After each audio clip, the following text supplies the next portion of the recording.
Jeden takový reality check jsem dostal teď docela nedávno.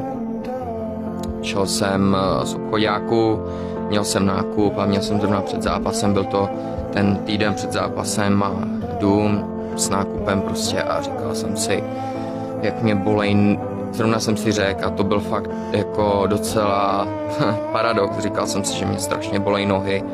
Už jsem si říkal, já musím na masáž nebo nevím, prostě zítra si dám volno. A prostě jsem byl, už jsem byl fakt rozbitej a najednou jdu a vidím nějaký vozíčkáře z Belgie. Kluku se vyprávěj, my jsme se o tom bavili už. Jo.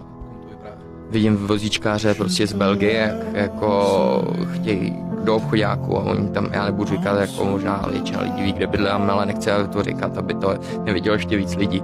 A tam je takový kopeček malý nahoru a oni nemohli vyjet nahoru.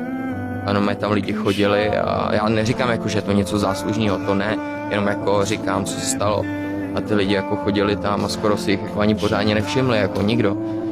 A jich tam bylo třeba 5, no tak já jsem rovnou zahodil ten nákup, vůbec jsem nepřemýšlel a jako jednoho staršího týpka ještě s paní jsem vytlačil nahoru. A ještě jedna paní mi jako pomohla.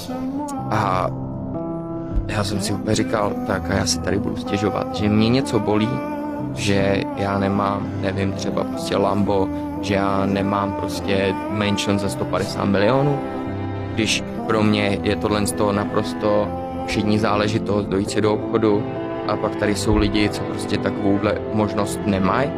Říkal jsem si, tak kámo, tak to bylo naposled, co jsi takhle stěžoval, co jsi byl takhle měkký. To bylo naposled.